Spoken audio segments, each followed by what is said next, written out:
Hello, and welcome to the Collect Your Life Incorporated podcast. This is episode 14, and I'm your host, Janessa A. Henderson. I'm so glad you decided to join us today. On social media, of course, like promoting this episode, I didn't have a title for this yet because I was really just waiting on God to give me what I had a couple things in mind, and I was just waiting on God to get confirmation of what to actually do. So this episode is uh 20 years as a diabetic, how I collected my life. So um I didn't actually realize it had been 20 years um since I've been a diabetic until I just did the math. So let me start from the jump. So, um, picture it. The year was 2002. Okay? So, I was an active child. I was in Girl Scouts. We did hiking and stuff. But I still was a little chubby, it just ran in my family. But I ate, if you ask my mom and everything, I was a kid. She was like, why are you eating just raw carrots? And why are you just eating raw broccoli? I didn't even have to have ranch. I was just eating vegetables. I loved vegetables as a child. And she thought, like most kids, that's kind of weird. So, um, ended up like a couple of years before I got diagnosed. My dad first got diabetes, and I was like, "What is that?" Just wondering. And I knew my granddad on my mom's side had it, but I was just like, "Okay." I didn't really know what it was. So then, after my dad got it, my mom got it, and they're like in their by this time probably like in their 40s, early 40s maybe or something like that. So I'm still not understanding what this is, but I just know mommy and dad can't really have sugar. We got diet stuff all around, diet drinks, whatever. If their sugar gets low, this and this. So I'm still learning myself. So this particular month, because this is when it like kind of the symptoms kind of started like in a month for me, it just hit me in a wave. I was real like fatigue and wanting. I was in the 7th grade, so I was really like fatigue and always tired. But I just figured it was because of school and band, like just the regular stuff. So then like I had like a irritation, or I kept going to the restroom, and then I started to have like irritation, and I was like, "Mama, what's going on?" Like, I'm not understanding. I'm 12. Like, what is this? Like when I used the restroom. So I'm like, okay. So she was like, "No, I gotta take my baby to the doctor because I don't know what this is." She talked to my aunt. Um, at the time, my aunt was like, these are the same symptoms we had, because at the time my aunt was one too as well. Like it was like they all the older adults in my family got it around the same time. And so my aunt was like, that's kind of the symptoms of diabetes, but you want to just go to the doctor and take her there. So my mom took me to my pediatrician, and it was a Saturday. And my pediatrician was open on a Saturday. And she took me to the pediatrician, and he was like, I think she has diabetes or something, because I think they ran my sugar, and it was like high. It was like 3 something, because I think my mom actually tested my sugar on her device. She like tested it, and it was like high 3 something. So that's high for somebody who's not a diabetic. So and my doctor said, you need to go to Labana now, like to get her admitted and everything, and they'll take care of everything. So I go to Labana. Now a lot of this stuff is kind of foggy to me because I was 12, and um I was I was there, but I was like, how you're a child, you really don't know what the doctor said about this and this, but my mom knows everything. She'll remember everything. So if I'm wrong, I can always do a corrected, amended episode. But because it's Diabetes Awareness Month, I decided to do, well, the Lord led me to do this episode. So basically, went to La Bonheur, and they were saying, yeah, you are diabetic, and we're going to send your blood work off to see what type you are. At the time, most kids, anybody who gets it before 18 is considered a type 1 diabetic. But when they did my paperwork or whatever lab work and they sent it off and everything, it came back that I was a type 2 diabetic. And that was different for me. Either way, I had to live with a disease, you know? So they were talking, they did these education classes, talking, like told me how much, like I had to look at carbohydrates, you know, this so much, 8 ounce of juice is like so much amount, like 60 carbohydrates. Like I remember that. I remember 17 grapes. I can have 17 grapes as 15 carbohydrates or 30 carbohydrates, somewhere in that area. Like I went to like an actual nutritionist class. Like I had to learn, and I had to actually take shots. Oh, they put me on insulin at first. So I'm 12 years old, right? In middle school. I already have insecurity, y'all, about being, you know, a little thick. Like when I was in school, I was the thicker girl. I was, you know, the little chubby girl. So that being said, having diabetes and people put that with eating, overeating and all that, even though that's not the case, and not the actual what happens, I didn't want anybody to know. I didn't want my teachers to know. My mom had to like send a note for my teachers, and I was like, please do not tell anybody else, teachers. Like, and my mom put in the note, like, make sure it's confidential. She doesn't want, you know, anybody to know. So my teachers had to know, because just in case my sugar dropped, because if I had too much insulin, my sugar would drop. So if you don't know, diabetes affects every organ, everything in your body. So if you don't have it in control, it can affect everything. So also there, when I got diagnosed, there was a young girl who was the same age as me, and she was like less than 100 pounds, and she was a type 1, and she was sicker than I was. And so that's why people don't real, and I didn't realize it until I was grown, like, you know, that that having diabetes at an early age was a real insecurity for me, and I didn't even realize it, because in addition to having to wear skirts all the time and be different in that regard in appearance, and then being bigger, you know, like a bigger girl, then having diabetes, like all that aided in my insecurity as a child and young adult. So I went to an endocrinologist, and my mom, we really didn't like this. They were very insensitive. They weren't what's the word I'm looking for? They weren't listening to the needs of myself and my mother. And my mom was just like, I don't think I like, you know, this person. And I was like, yeah, I don't need it. So anyway, it's just going through the years of like teen years or whatever, I was put off of insulin, and I was just put on metformin.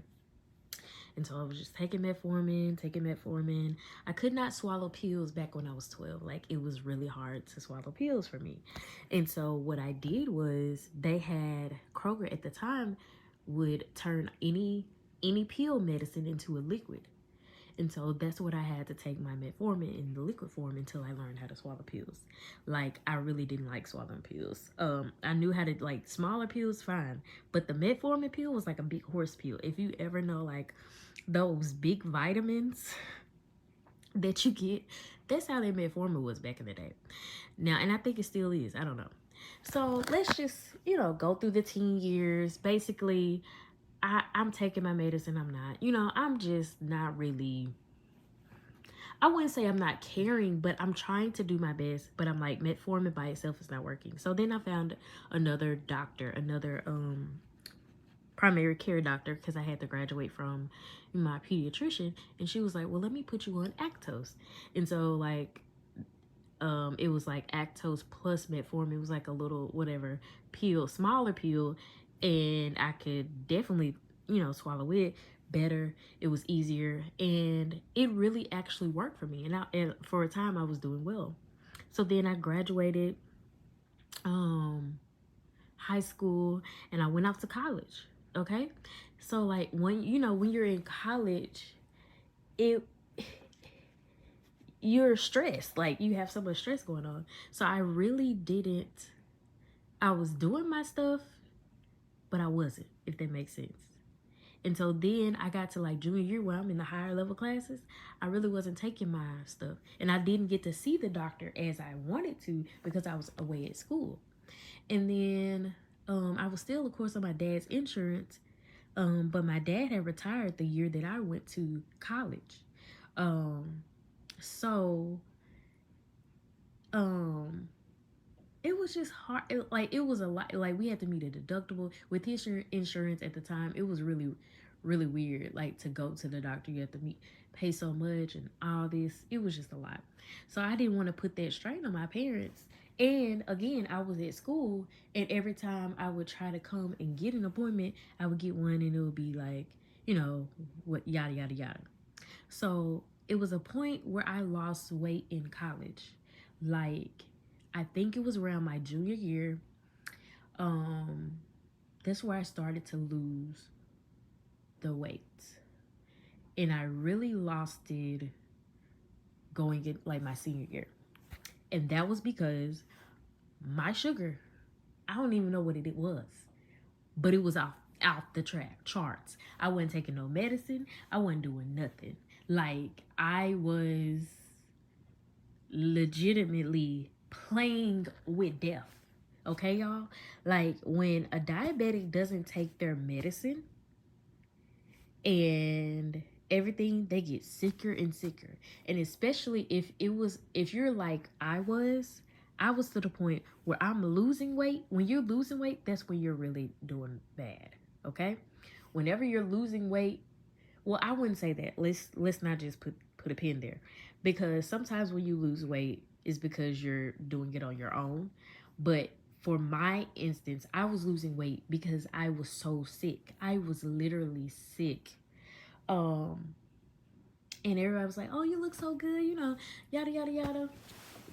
Sick as a dog, okay? Sick. So then, it was just a battle with diabetes. I was like, why this metformin is not working for me? And I graduated school, I started teaching, and I was just like, I don't know what to do. Like, God, I don't know. It's just like this metformin is not working for me. And so then when I got married, I wanted to have kids and everything. And I had a crazy OB, and she was just like, with your diabetes has to be immaculate, your numbers have to be great, da da da da da, and da da da.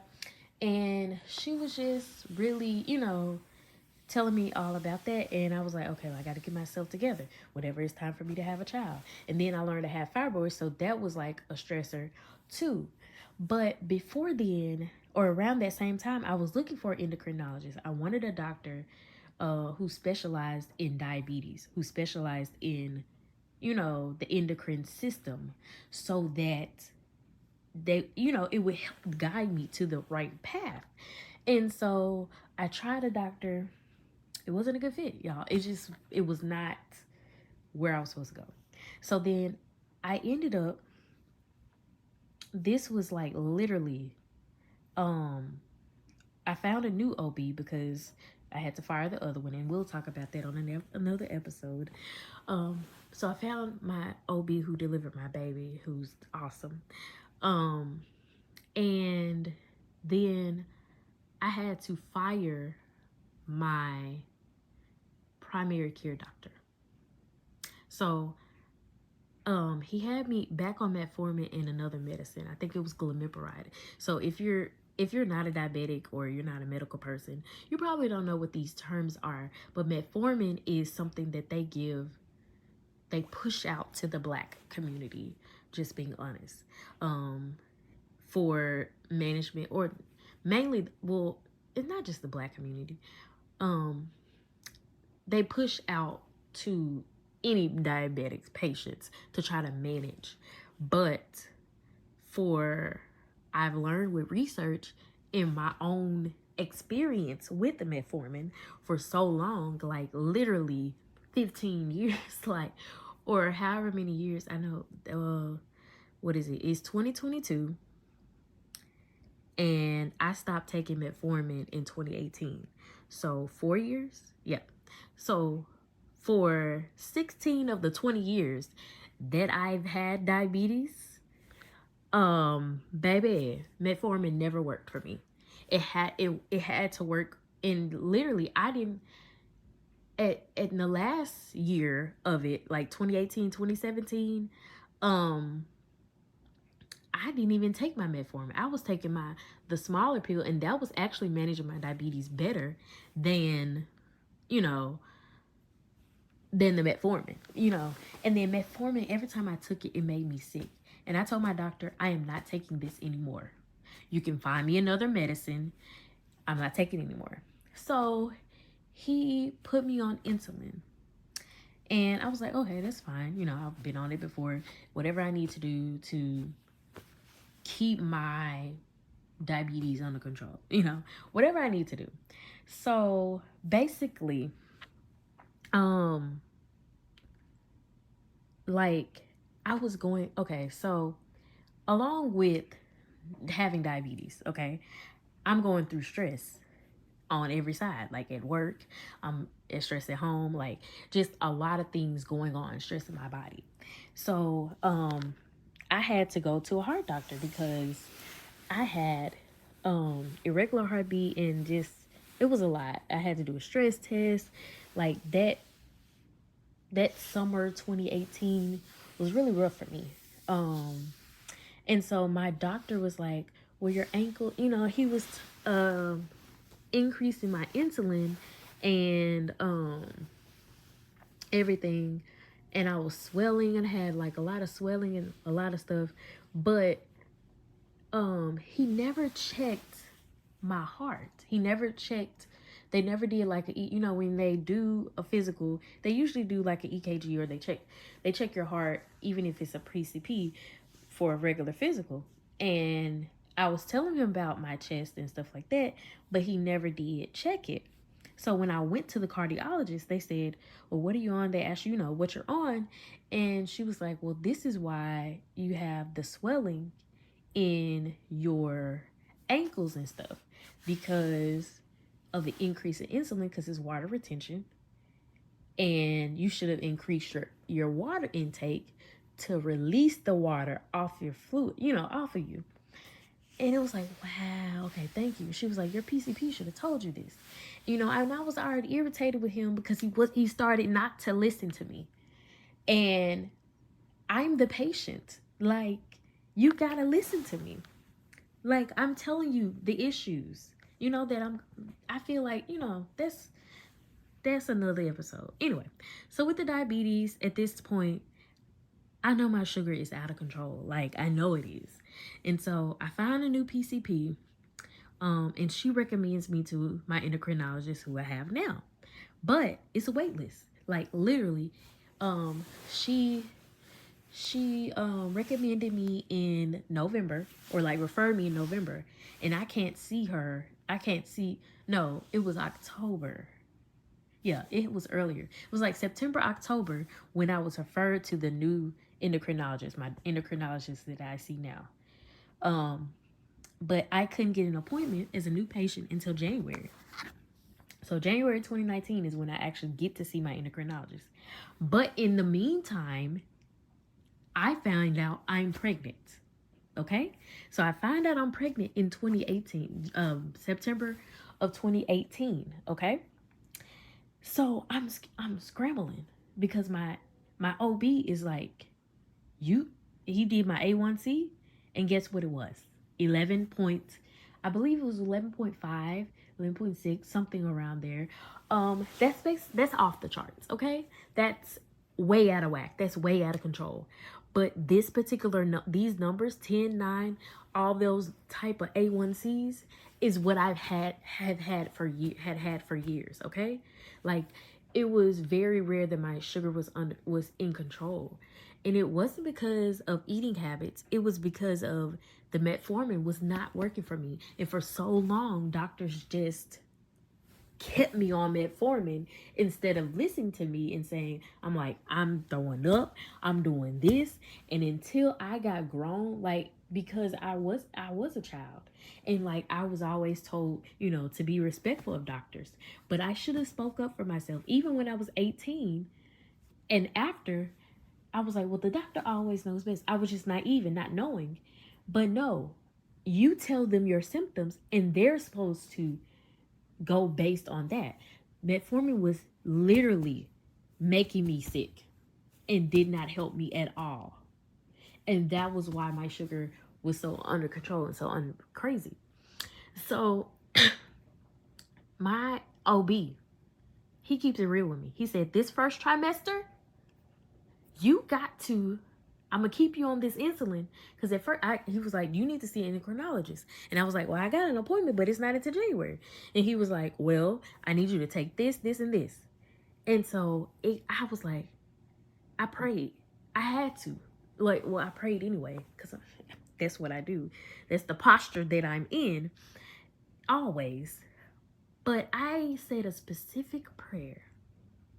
I said, God, this baby is a blessing from you, because I knew of, the miracle of her, of I didn't even know it was her, but of the child inside of me. So I said, God, this is your child. You bless me with this baby. Please bless my sugars to get in control. Please bless my sugars to get in control. What do I need to do? How do I need to do? So during the course, of the first trimester, then I get to the second trimester. So I'm in the second trimester when I actually go see my doctor. When I actually go see the endocrinologist. I'm doing the insulin. And during this time also, y'all, like, my sugars, like, it's, as the pregnancy progressed, like, especially as I got to like weeks past week 10 or so, because it was around week 8 or 10 when my OB had did my A1C, and it was like 11 point off the charts, okay? So around that time, like when I'm doing my insulin and stuff, my sugar would drop. Like, it was 40 and 50, and I would have to get like juice and everything just to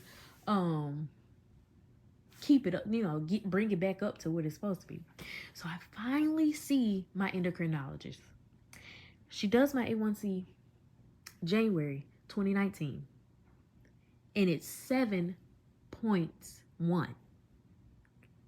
7.1, y'all. In January, I'm about to cry.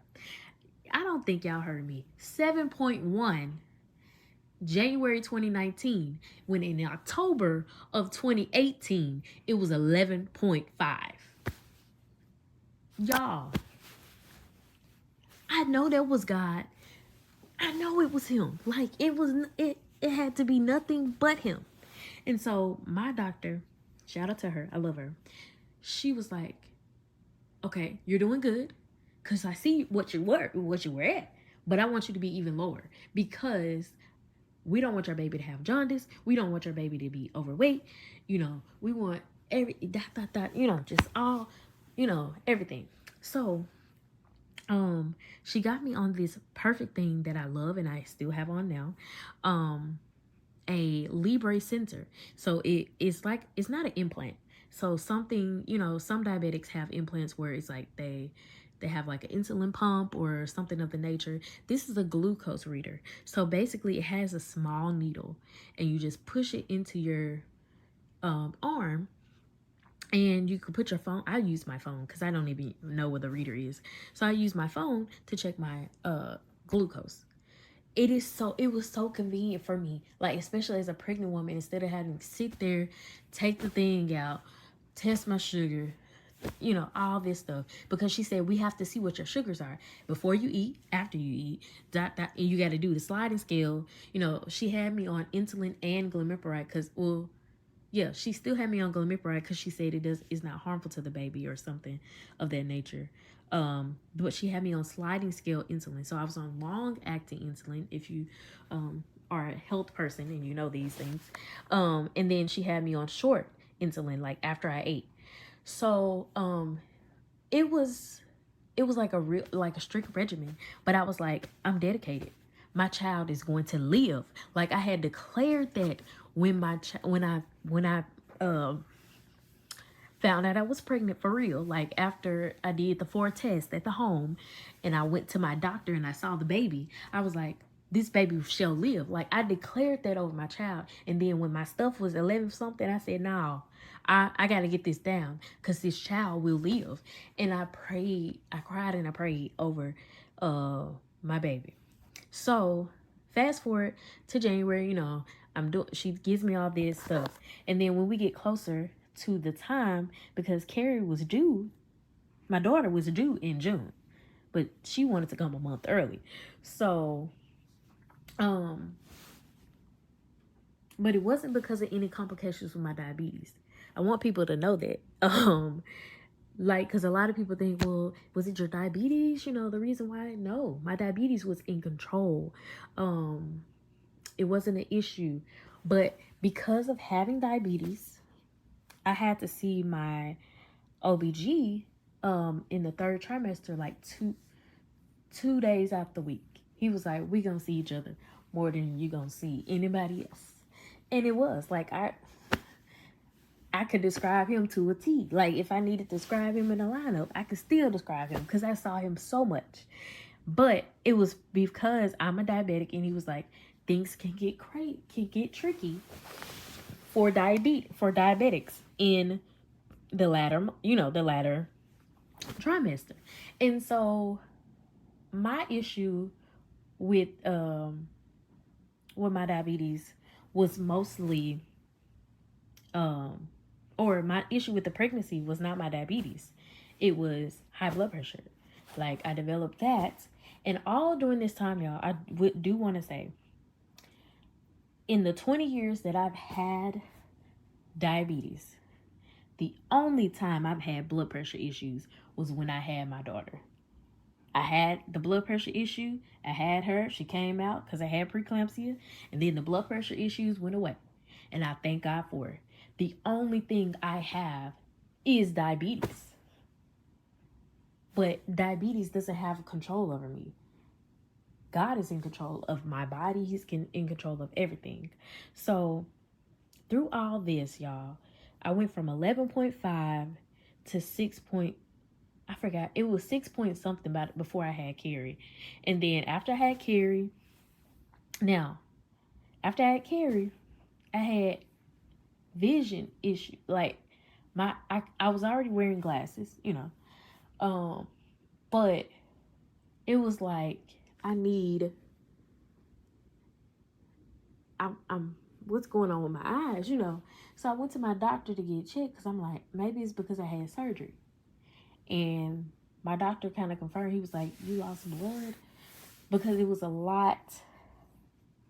I lost a lot of blood. I had to have a blood transfusion and everything. And so that being said, after I had Carrie, what had caught up with me, years of not taking care of myself or not standing up for myself and telling my doctor, metformin's not working. This is not working for me.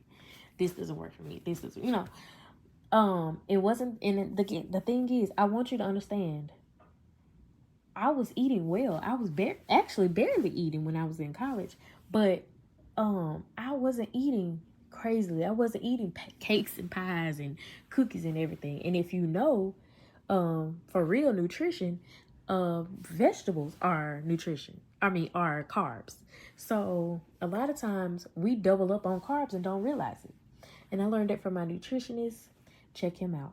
But anyway, so basically, after I have Carrie, I have to have eye injections. Then, after the eye injections, I have to have laser eye surgery, or where they have to do lasers on my eyes, because the blood vessels in the back of my eye had bust, or they did something. And it was because, and my doctor explained it. He was like, this is because of the years of uncontrolled, diabetes. And I'm like, Lord, it done caught up with me. God, please don't let it, nothing else happen. So during that time I had that, and then that was good. And so then I kept forging through. My body had went through so much, all this stuff. And I'm still, at the time I was still like on insulin and I think a pill that my doctor had me on. I forgot. I think she still had me on glimepiride, or she may have taken me off. And so then, she wanted me to try Ozempic, and she said you can take insulin, as needed if your sugars are above a certain thing. Then, like not recently, like actually in the pandemic year 2020, at the end of the pandemic, she took me off of, no, it was 2021. So last year. So she took me off of insulin totally. She said, you don't need insulin because your sugar, like when I was taking Ozempic, and I only take Ozempic once a week, one day after week, and that's all I take for my diabetes. And the thing about it is, like my sugar, I just went to the doctor and I just had my A1C again, and it was 6.6. And I'm just at a place where I'm thankful because I prayed to God to heal me. And he's doing just that. And this is not the end of my story. It'll be a time where I won't even have to go to an endocrinologist, because I believe that diabetes does not have control over me. For 20 years, I've dealt with diabetes, and I want to tell people, please get educated about your body. So what educated me or prompted me, I would say just to eat in the right knowledge, was my nutritionist. So shout out to Ryan. He's your favorite nutritionist on Instagram. But Ryan really taught me like what I needed to eat. Like eat a lean protein meat and like one vegetable, not a potato and broccoli, but just broccoli, or just spinach, or just zucchini, or just cauliflower mashed potatoes, or cauliflower rice. And so he taught me that and got me on the right track. And that's why I have lost weight. Because after I had my daughter, you have to try to snap back. I'm still working on it. But you try to, get back feeling like yourself, So, but I will say learning what foods are good for your body, because a lot of people try to put lifestyles and things on you that's not for you. Again, a lot of people will try to put lifestyles and food habits on you that's not for you. So for me, being vegan is not for my body makeup. It's not for me. Vegetarian, like some, is not for me. So I had to find what was best for Janessa, because my body is unique. The Lord made us so intricate with every single detail to where we all different. So what may work for, my friend over here, it may not work for me. So I say to anyone who may have diabetes, or you may know a young child with diabetes, because I was that girl. I was so embarrassed about having diabetes. I was so insecure about having it because I was already picked on for being a little thick. I got picked on for being thick in school. So I didn't want people to know I had diabetes. But eventually I had to tell people because, like, if I fall out, this because my sugar low and I need you to give me some Coke or a crack or some juice or something. So, like, eventually I got over it and I was like, yeah, I'm a diabetic. I didn't just, like, I had to tell people, like, I wasn't just sitting around the house just eating. Like, my 600-pound life. A lot of people equate that to, like, you were just sitting around eating. And people have said that to me as a child, and it really hurt, Older people, they may not have known, they did know. I ain't gonna lie. I'm not gonna take up for them.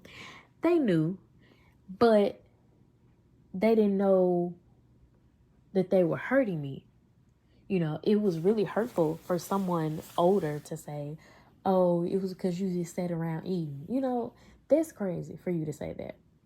But I would say if you know a young child, or you're not even just a young child, just a person in general dealing with a diagnosis of diabetes, it is not the end of the world.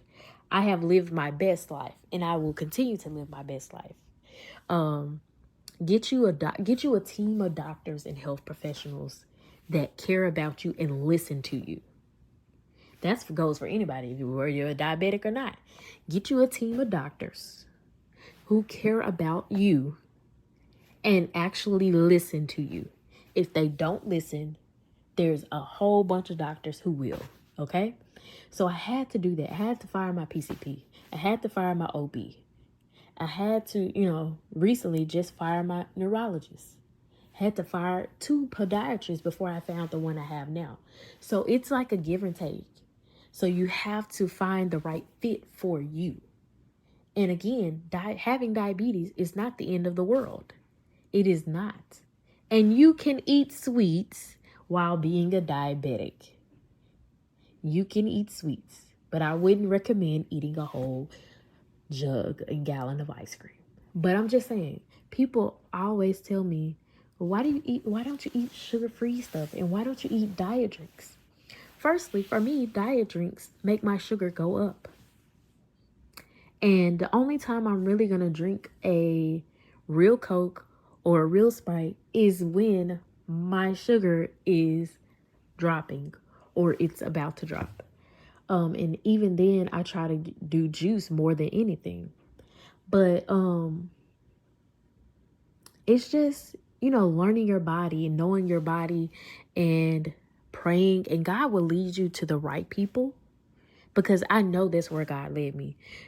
It's no question that God led me to the right endocrinologist. He led me to the right nutritionist. He led me to the right all these people, OB, all the people, the cardiologists, everybody that I needed to be around. God led me to those people. So if you're experiencing any symptoms of diabetes, know that it is Diabetes Awareness Month. Please go get checked, because also with diabetes, if anything goes, you keep letting it fester, you can lose a limb, you can lose a toe, you can lose a foot, you can lose a leg. My granddaddy actually lost a leg to diabetes. So I saw that as a young child, and before he passed. And I also know that diabetes runs heavily in my family. So like heavy on both sides. So I want to make sure that my daughter is healthy and she, doesn't have it. But if she so happens to have it, it's not the end of the world for her. I'll know how to support her because I went through it as a child. But thank you for listening to my testimony of how I collected my life. Really, God collected my life through, it wasn't me. Whenever I'm saying I collected my life, it was God. So God collected my life through diabetes, my diabetes journey. And I'm so grateful for it. And I hope that this helped someone. I hope that you were able to get some nuggets out of this episode. And thank you for listening.